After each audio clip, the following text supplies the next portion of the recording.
Assalamualaikum warahmatullahi wabarakatuh dan salam sejahtera untuk kita semua. Perkenalkan, nama saya Juliana Sartika Jafar. Saya adalah salah satu dosen dari program studi akuntansi Fakultas Ekonomi dan Ilmu-Ilmu Sosial Universitas Gadjah. Nah, saat ini saya sedang mengampu mata kuliah akuntansi sektor publik, di mana mata kuliah akuntansi sektor publik ini merupakan mata kuliah yang wajib diprogramkan oleh seluruh mahasiswa di program studi akuntansi Universitas Gadjah. Nah, mata kuliah sektor publik ini itu memiliki bobot 3 SKS dan mata kuliah ini itu akan diprogramkan oleh mahasiswa pada tingkat semester 5 nantinya. Di mana mahasiswa tersebut harus telah melulusi setidaknya pengantar akuntansi, akuntansi keuangan media 1, akuntansi keuangan media 2, serta akuntansi keuangan lanjutan. Oleh karena itu, mahasiswa harus melulusi semua mata kuliah tersebut untuk mengambil mata kuliah akuntansi sektor publik ini. Oke, terkait dengan proses perkuliahan. Pada saat proses perkuliahan dimulai, kami akan melakukan kontrak perkuliahan. Dalam hal ini antara dosen, saya sebagai dosen, dan mahasiswa sebagai peserta di kelas. Jadi, dosen dan mahasiswa akan melakukan atau membuat suatu kontrak perkuliahan. Dalam hal ini adalah persetujuan antara dosen dan mahasiswa bagaimana kegiatan perkuliahan akan dilakukan selama 1 semester ke depan. Kontrak perkuliahan itu harus disepakati oleh kedua belah pihak, dan dalam kontrak perkuliahan ini akan dijalankan mulai dari bagaimana kesepakatan antara dosen dan mahasiswa, mulai dari keterlambatan, tugas-tugas di kelas, keaktifan di kelas, dan lain-lain sebagainya yang memang urgent dalam perkuliahan ini. Nah, isi dari kontrak perkuliahan ini itu mulai dari keaktifan di kelas. Dalam hal ini keaktifan yang dimaksud adalah bagaimana mahasiswa aktif berdiskusi di kelas, bagaimana mahasiswa aktif untuk memberikan tanya jawab kepada teman ataupun kepada dosen, bagaimana mahasiswa aktif untuk menyuarakan pendapat yang ada di kepala mereka, dan bagaimana mahasiswa aktif untuk mengumpulkan tugas yang diberikan oleh dosen, baik itu tugas individu maupun tugas kelompok nantinya. Nah, selain hal itu juga indikator dari penilaian dosen juga termasuk pada saat selain tugas, ada juga penilaian untuk mid semester, kehadiran, hingga final semester. Nah, masing-masing penilaian ini juga pastinya memiliki beberapa indikator-indikator masing-masing. Oke, selanjutnya terkait dengan pelaksanaan mata kuliah akuntansi sektor publik ini itu dilakukan secara tatap muka di kelas dengan menggunakan laptop, LCD, papan tulis, dan beberapa bantuan-bantuan tools lainnya. Selain tatap muka di kelas, ketika ada masa-masa yang urgensi atau ada kegiatan lain yang urgen antara mahasiswa ataupun dosen, dan sudah dilakukan kesepakatan untuk melakukan perkuliahan secara daring, maka perkuliahan akan dilakukan secara daring melalui aplikasi Zoom ataupun Google Classmeet, serta menggunakan portal HIELTS yang dimiliki oleh Universitas Gadjah, yaitu Hybrid Learning System. Nah, portal HIELTS ini itu adalah suatu portal yang secara khusus digunakan oleh dosen dan mahasiswa pada Universitas Gadjah untuk mengupload materi, mengumpulkan tugas, bahkan melakukan penilaian juga menggunakan HIELTS ini. Ketika saya melakukan proses pengajaran di kelas, maka saya akan memulai dengan menjelaskan materi pada pertemuan terkait. Nah, selagi saya menjelaskan, saya akan menyisipkan pertanyaan atau kuis-kuis kecil kepada mahasiswa. Nah, proses pembelajaran ini itu saya lakukan agar terjadi proses pembelajaran dua arah. Jadi bukan hanya saya sebagai dosen yang menjelaskan, tetapi mahasiswa juga bisa mengutarakan pendapatnya ataupun bisa memberikan pertanyaan kepada saya ataupun kepada teman-teman lainnya ketika kita melakukan diskusi di kelas. Nah, terkait dengan sumber materi pada perkuliahan akuntansi sektor publik ini, otomatis saya memiliki beberapa sumber. Di antaranya adalah buku, jurnal terkait dengan materi pada minggu pertemuan yang berlangsung. Selain itu juga karena ini adalah mata kuliah akuntansi sektor publik, otomatis saya juga menggunakan beberapa regulasi ataupun undang-undang terkait dengan mata kuliah akuntansi sektor publik. Nah, salah satu buku yang saya gunakan adalah buku dari Balrik Siregar dan Indra Setiawan. Selain itu, mahasiswa juga diperbolehkan untuk mengeksplorasi atau mencari bahan-bahan materi atau bahan belajar mereka yang terkait dengan mata kuliah atau terkait dengan materi yang akan kita bahas di pertemuan yang berlangsung. Oleh karena itu, ketika perkuliahan berlangsung, saya dan kami ataupun kami, saya sebagai dosen dan mahasiswa mengharapkan untuk bisa terjadinya diskusi yang menarik di kelas karena kedua belah pihak telah melakukan atau telah mencari materi-materi yang terkait untuk kita bahas di kelas nantinya. Nah, setelah itu ketika perkuliahan sudah akan ditutup, saya sebagai dosen akan memberikan informasi terkait dengan materi apa yang akan kita bahas untuk minggu depan nantinya. Jadi mahasiswa sudah mempersiapkan beberapa materi ataupun beberapa bahan yang akan kita diskusikan di pertemuan berikutnya. Oke, selanjutnya saya akan menjelaskan terkait dengan rencana pembelajaran semester atau RPS untuk mata kuliah akuntansi sektor publik pada program studi S1 akuntansi. Nah, mata kuliah ini tuh dengan kode 31032 ARK3 dengan bobot 3 SKS seperti yang sudah saya jelaskan sebelumnya dan diampuh dengan mata kuliah diampuh oleh mahasiswa pada semester 5. Untuk koordinator tim teaching ada saya sendiri, Julan Sartika Jafar, beserta dengan Ibu Nur Aida, dengan Ketua Prodi saat ini adalah Ibu Yasmi.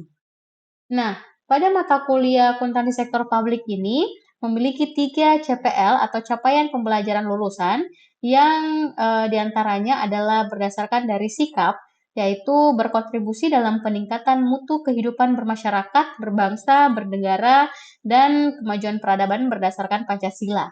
Selanjutnya, untuk bagian pengetahuan, mahasiswa diharapkan mampu untuk menguasai konsep teoritis akuntansi sektor publik, termasuk akuntansi pemerintahan dan akuntansi organisasi nirlaba lainnya.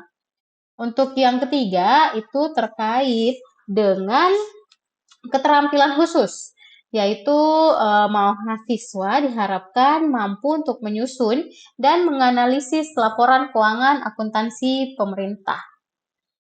Oke, setelah CPL tadi atau capaian pembelajaran lulusan tadi itu, maka dirumuskan pula CPMK, yaitu capaian pembelajaran mata kuliah. Untuk mata kuliah akuntansi sektor publik, CPMK-nya ada 2. Yang pertama, mahasiswa diharapkan mampu memahami konsep dasar teoritis terkait dengan akuntansi sektor publik dan memahami regulasi keuangan sektor publik. Dan yang kedua adalah mahasiswa diharapkan mampu menyusun dan menganalisa laporan keuangan organisasi sektor publik. Setelah dari CPMK, maka akan dirumuskan sub CPMK. Pada mata kuliah ini ada 9 sub CPMK-nya, yaitu mahasiswa diharapkan mampu untuk menjelaskan konsep dasar sektor publik dan memahami regulasi keuangan sektor publik. Yang kedua, mahasiswa mampu memahami dan membedakan akuntansi dalam organisasi sektor publik dengan akuntansi sektor private. Yang ketiga, mahasiswa mampu menjelaskan kerangka konseptual akuntansi sektor publik. Yang keempat, mahasiswa mampu memahami tentang standar akuntansi sektor publik. Yang kelima, mahasiswa diharapkan mampu untuk menjelaskan bagaimana konsep dan implementasi perencanaan dan pelaksanaan anggaran publik.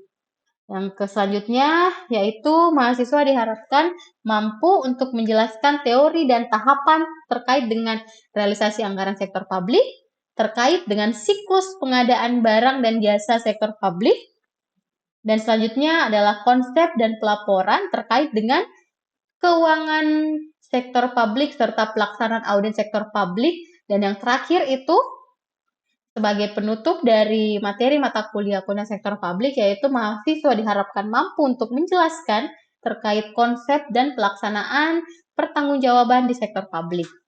Nah, di sini juga akan dideskripsikan secara singkat terkait dengan mata kuliah akuntansi sektor publik, di mana mata kuliah ini tuh didesain untuk mengembangkan kemampuan yang diperlukan untuk memahami konsep teoritis terkait dengan regulasi dan standar keuangan sektor publik, mulai dari konsep dan implementasi perencanaan hingga pelaksanaan pertanggungjawaban publik. Nah, mata kuliah ini tuh dirancang dengan pembelajaran berbasis case-based method atau CBM, dengan metode pembelajaran partisipatif, dengan small group discussion, maupun collaborative learning untuk memecahkan kasus ataupun suatu permasalahan terkait dengan materi pembelajaran. Nah, dengan menerapkan metode mahasiswa, diharapkan mampu untuk mengasah dan meningkatkan keterampilan berpikir, kreativitas, dan mampu bekerja sama. Beberapa daftar pustaka atau beberapa rujukan-rujukan terkait dengan mata kuliah itu dalam RPS ini ada dua, yaitu Indra Bastian dan Balrik Siregar. Selanjutnya pasti akan ada pendukung. Karena ini adalah mata kuliah akuntan sektor publik, otomatis pendukungnya salah satunya adalah regulasi terkait dengan peraturan pemerintah nomor 71 tahun 2010 terkait dengan standar akuntansi pemerintahan. Seperti yang saya sudah jelaskan juga sebelumnya, bahwa mata kuliah ini itu didukung dengan perangkat keras maupun perangkat lunak, yaitu Microsoft, HIELTS, Siska, Zoom, laptop, dan LCD. Nah, untuk rincian terkait dengan kegiatan setiap minggunya juga sudah dijelaskan dalam RPS ini, di mana setiap minggunya itu memiliki materi yang berbeda-beda berdasarkan dari CPMK maupun sub CPMK yang telah dijelaskan sebelumnya. Dan di setiap minggunya, jika memungkinkan untuk dilakukan case method, maka dosen dan mahasiswa juga akan melakukan kegiatan tanya jawab ataupun diskusi ataupun membahas terkait masalah-masalah yang berkaitan dengan materi yang akan dijelaskan pada pertemuan yang telah dijalankan. Oke, itu tadi adalah RPS dari mata kuliah akuntansi sektor publik. Selanjutnya saya akan memperlihatkan bagaimana proses belajar mengajar di kelas pada mata kuliah akuntansi sektor publik. Assalamualaikum warahmatullahi wabarakatuh dan selamat siang teman-teman semuanya.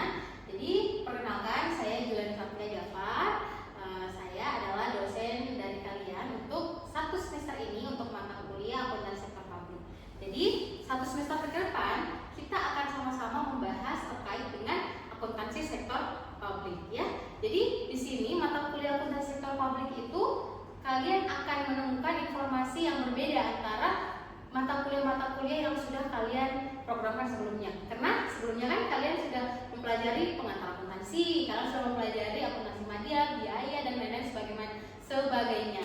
Nah, di mata kuliah sebelumnya kalian sudah belajar terkait dengan bagaimana akuntansi pada sektor private ya atau sektor swasta. Nah, kali ini kita akan belajar terkait dengan bagaimana akuntansi di sektor publik. Nah, sebelum kita mulai dengan materinya, karena ini adalah pertemuan pertama, kita harus melakukan kontrak perkuliahan dulu seperti biasanya ya. Jadi pada saat mata kuliah ini berlangsung harus ada kesepakatan antara saya dengan kalian sebagai mahasiswa bagaimana kita menjalankan satu semester ke depan untuk mata kuliah kita ini.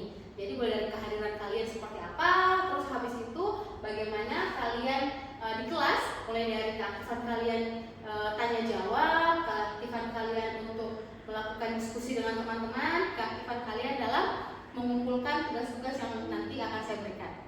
Oke, nah setelah perkontrak perkuliahan kita tadi sudah sama-sama menyepakati, nah sekarang saya akan memperlihatkan topik-topik pembahasan yang akan kita jalankan selama satu semester ke depan, mulai dari minggu pertama, kedua, ketiga sampai di mid semester. Nanti setelah mid semester juga mata kuliahnya apa, materinya apa, sampai di final semester nanti. Nah, mulai dari pada saat minggu ini seperti yang kalian lihat, minggu pertama kita melakukan kontrak perkuliahan yang sudah kita lakukan tadi ya. Yang kedua, kita akan masuk, saya akan menjelaskan nanti terkait dengan bagaimana karakteristik dari lingkungan sektor publik. Terus nanti kita lanjutkan dengan regulasi, yaitu aturan-aturan terkait dengan sektor publik ya.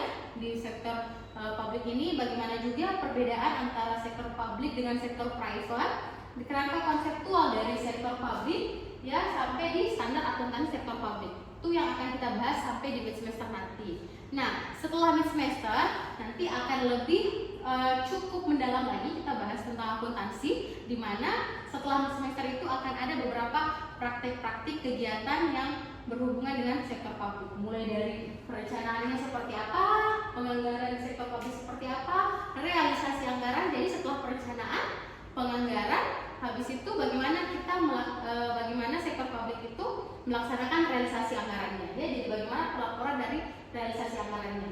Selanjutnya ada bagaimana di sektor publik itu melaksanakan kegiatan pengadaan barang dan jasanya. Terus habis itu konsep dan pelaporan dari keuangan sektor publik, bagaimana mengauditnya dan bagaimana terkait dengan pertanggungjawaban di sektor publik.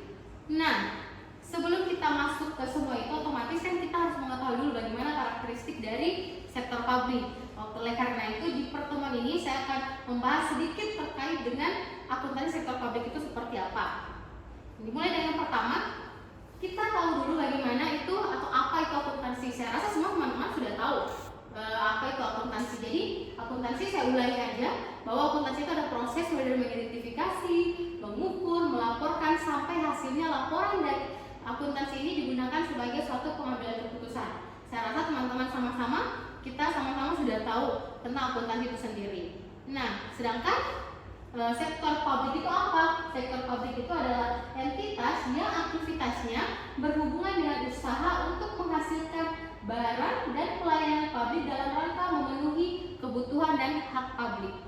Jadi dalam hal ini bahwa akuntansi sektor publik itu memiliki kaitan yang cukup erat dengan penerapan dari perlakuan akuntansi di sektor publik. Dalam hal ini adalah entitas yang memiliki hubungan atau aktivitas dengan keterkaitannya dengan masyarakat sekitar. Jadi laporan sektor publik itu digunakan oleh masyarakat dan juga akan bermanfaat untuk masyarakat juga. Nah, sampai di sini coba teman-teman ada yang mau bertanya? Oke, silakan. Oke, terima kasih untuk kesempatan yang diberikan. Perkenalkan, nama saya Maudi Anggrani dengan NIM 21010321015. Pertanyaan saya, di sini kan kita membahas tentang sektor publik, Kak. Nah, entitas yang aktivitasnya itu berhubungan dengan usaha untuk menghasilkan barang dan pelayanan publik dalam rangka memenuhi kebutuhan dan hak publik. Pertanyaan saya, pendapatan utama dari sektor publik itu dari mana sih, Kak? Oke, good. Pertanyaannya bagus ya dari Maudi. Nah, di sini teman-teman Maudi bertanya bahwa pendapatan utama sebenarnya dari sektor publik itu dari mana untuk memenuhi kebutuhan dan hak publik. Sebelum saya jawab, saya mau tanya dulu sama teman-teman. Ada tidak yang tahu bahwa dari mana sih sebenarnya pendapatan utama dari sektor publik? Ada yang bisa jawab? Sama jawab, Kak. Oke, silakan Indena. Pajak. Oke, good. Oke, selanjutnya tentang ciri-ciri organisasi publik. Nah, ciri yang pertama dari organisasi publik itu apa? Yang pertama adalah dijalankan tidak untuk mencari keuntungan secara finansial. Nah, apa yang dimaksud tidak mencari keuntungan secara finansial? Tidak mencari keuntungan finansial itu berarti tidak ada laba di dalamnya. Kalau kita tahu selama ini sektor private ya, perusahaan-perusahaan sektor private itu mencari laba yang sebesar-besarnya. Apa gunanya mencari laba yang sebesar-besarnya? Berarti untuk digunakan kembali untuk operasional perusahaan. Sedangkan kalau di sektor publik itu tidak, mereka tidak mencari laba. Adapun kelebihan dana di akhir periode itu nanti akan digunakan kembali untuk kebutuhan dan hak seluruh masyarakat di negara tersebut. Nah, selanjutnya itu dimiliki secara kolektif oleh publik. Nah, berarti di sini untuk sektor publik itu tidak ada yang memiliki secara personal. Berbeda dengan sektor private. Ada PTA, PTB, PTC, itu ada yang memiliki, ada yang punya, ada pemiliknya. Nah, yang ketiga, kepemilikan atas sumber daya tidak digambarkan dalam bentuk saham atau tidak diperjualbelikan. Nah, ini juga perbedaannya ya. Dan yang terakhir, tentang keputusan-keputusan yang terkait kebijakan maupun operasional seringkali didasarkan pada konsensus. Oke, jadi ini beberapa ciri-ciri dari organisasi sektor publik. Oke, sampai di sini saya mau bertanya dulu sama teman-teman. Kira-kira ada tidak yang tahu atau ada tidak yang bisa menyimpulkan sebenarnya perbedaan yang jelas antara sektor publik dan sektor private? Mungkin Nurhalisa bisa menjelaskan? Mungkin dari seginya lah, ada termasuk dalam sumber organisasi, ada juga dari sumber pendanaan dan pertanggungjawaban. Oke, dari sumber pendanaannya coba dijelaskan. Sumber pendanaannya mungkin bisa berasal dari pajak, retribusi. Oke, Lisa tadi sudah menjawab Perbedaannya itu dari sumber pendanaannya. Oke, good. Sekarang ada lagi yang mau menjawab apa perbedaan dari sektor publik dan sektor private? Baik, saya Kak. Oke, silakan. Baik, perbedaan dari sektor publik dan sektor privat itu baik dari kita lihat dari segi tujuan organisasinya, di mana sektor privat itu lebih mementingkan laba atau profit, sedangkan sektor publik itu tidak mementingkan laba. Dan dari segi pertanggungjawabannya itu, di mana di sini yang bertanggung jawab itu adalah pemerintah, sedangkan kalau sektor privat itu pemilik perusahaan. Dan dari segi struktur organisasi perbedaannya itu sektor private lebih fleksibel, sedangkan sektor publik itu lebih kaku. Oke, good. Jawaban yang dari Randi dan Lisa itu jelaskan itu sudah sangat cukup bagus. Jadi saya rangkum ya bahwa perbedaan dari sektor publik dan sektor private itu mulai dari tujuan organisasi. Jadi tujuan organisasi sektor publik itu dia non profit motive atau dia tidak mencari keuntungan. Ya, kalau sektor swasta itu dia adalah profit motive atau dia mencari keuntungan. Terus dari sumber pendanaannya, kalau sektor publik tadi sudah dijawab sama Indena bahwa sumber pendanaan dari sektor publik itu berasal dari pajak dan retribusi. Itu yang paling utama ya. Sedangkan kalau sektor private atau sektor swasta itu ada pembiayaan internal dan pembiayaan eksternal. Ya, terus habis itu ada dari pertanggungjawaban. Pertanggungjawaban di sektor publik itu dia bertanggung jawab kepada masyarakat. Sedangkan kalau sektor private atau sektor swasta itu dia tidak bertanggung jawab kepada masyarakat. Dia bertanggung jawab kepada para pihak yang berkepentingan seperti pemegang saham, kreditur dan lain-lain sebagainya ya. Terus struktur organisasi, kalau sektor publik dia lebih kaku, lebih birokrasi. Kalau sektor private atau sektor swasta dia lebih fleksibel, tergantung dengan pemilik perusahaan. Dan yang terakhir dari karakteristik anggaran, kalau sektor publik dia karakteristik anggarannya itu dia terbuka untuk umum atau bisa diakses oleh seluruh masyarakat. Sedangkan kalau sektor private itu dia tertutup. Kenapa? Karena tidak ada tanggung jawab dari sektor private atau sektor swasta untuk memblow up atau membuka anggaran yang mereka miliki. Sampai sini paham? Paham. Oke, good. Kalau begitu cukup sekian dari pertemuan kali ini ya, yang membahas tentang sebenarnya konsep dasar dari sektor publik. Minggu depan kita akan masuk ke mata kuliah dengan judul materi regulasi keuangan publik. Jadi saya berharap minggu depan kalian baca dulu dari materi-materi tentang regulasi publik berdasarkan dari sumber-sumber yang saya sudah jelaskan sebelumnya. Nanti minggu depan kita ketemu, kita diskusi lagi tentang materi tersebut. Oke? Oke, kalau begitu cukup sekian dari saya hari ini. Minggu depan kita ketemu lagi di jam yang sama, di waktu yang sama, di lokasi yang sama. Assalamualaikum warahmatullahi wabarakatuh. Waalaikumsalam warahmatullahi wabarakatuh. Dan selamat siang semuanya. Selamat siang. Itulah tadi proses belajar mengajar di kelas pada mata kuliah akuntansi sektor publik.